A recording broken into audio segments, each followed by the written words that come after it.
बहुत बड़ी संख्या में अलग अलग प्रदेशों में काम करने वाले हमारे प्रवासी मजदूर भाई और बहन वापस लौटे हैं। मध्य प्रदेश देश का दिल है और सबको दिल से प्यार करता है, इसलिए मध्य प्रदेश की धरती पर जो मजदूर दूसरे प्रांतों में जाने के लिए भी आए निकले यहां से, उनके लिए आज भी हमारी बसों की व्यवस्था है। कोई मध्य प्रदेश में पैदल ना चले, बॉर्डर से लेके दूसरी बॉर्डर तक हम छोड़ते हैं। उनके चाय भोजन नाश्ता सबका इंतजाम करते हैं ताकि किसी को इस संकट के समय दिक्कत ना हो। मध्य प्रदेश के जो प्रवासी मजदूर भाई और बहन लौटे हैं उनको रोजगार जरूरी है और इसलिए हमने श्रम सिद्धि नाम की योजना बनाई है, जिसके अंतर्गत जो अकुशल मजदूर हैं उनके जॉब कार्ड बना रहे हैं और उनको काम देने का प्रयास कर रहे हैं। कल की तारीख तक 23,50,000 से ज्यादा मजदूर अलग अलग ग्राम पंचायतों में काम कर रहे थे।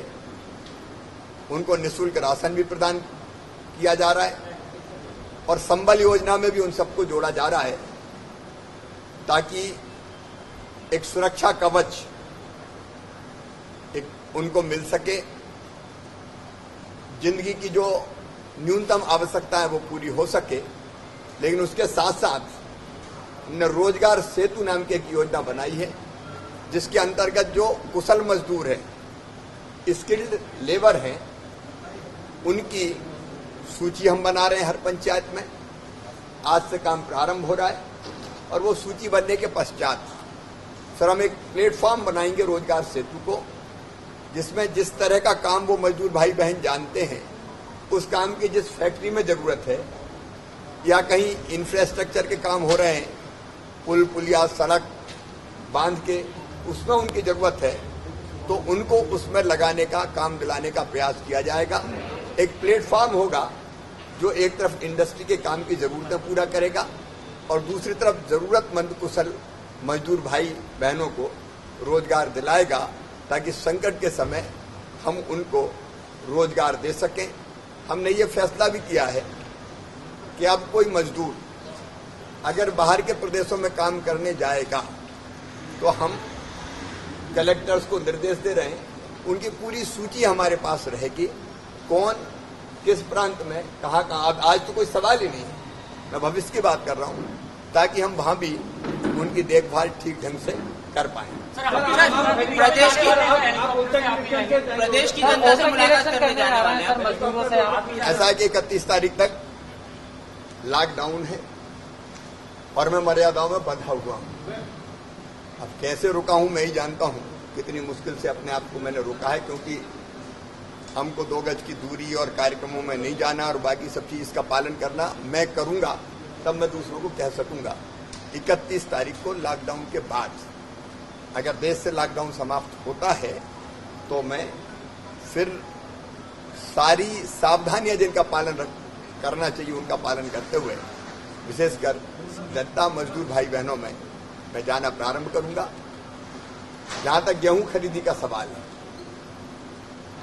कोई सिस्टम और व्यवस्था बनी नहीं थी गेहूं खरीदने की। मैं तो 23 मार्च की रात को मुख्यमंत्री बना, हमने आनंद फानन में व्यवस्थाएं की गेहूं के खरीद की और हमारा अंदाज था कि 60-65 लाख मीट्रिक टन गेहूं लगभग हर साल उपार्जन करना पड़ता है। हमने 100 लाख मीट्रिक टन गेहूं को खरीदने की व्यवस्थाएं की थी, बारदाने और बाकी सब इंतजाम किया था, खरीदी केंद्र बढ़ाए थे। लेकिन कल की तारीख तक 118 लाख मीट्रिक टन एक रिकॉर्ड है मध्य प्रदेश के इतिहास में, और अब हम हरियाणा को बहुत पीछे छोड़ के पंजाब के पास पहुंच गए। 118 लाख मीट्रिक टन गेहूं हम उपार्जित कर चुके हैं। बारदाने जहां से भी जुट रहे हैं हम लगातार जुटाने का प्रयास कर रहे हैं और हमारी पूरी कोशिश है कि हम अपने किसान भाइयों के पूरे गेहूं को खरीद पाएं। दिनों रात उस काम में लगे हैं। किसान भाई धैर्य रखें, SMS करने पर जाएं, थोड़ी देर लग सकती है, लेकिन जिनका जो पात्रता है, जिनका गेहूं है वो पूरा खरीदा जाए।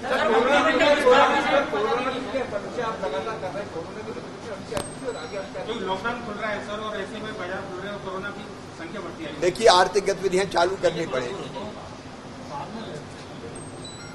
क्योंकि दुनिया अब ऐसे चल नहीं सकती। एक तरफ कोरोना का भयानक संकट है, लेकिन मध्य प्रदेश में काबू में है, नियंत्रण में है। आपने देखा मध्य प्रदेश में रिकवरी की दर, ठीक होने की रेट 53% हो चुकी है।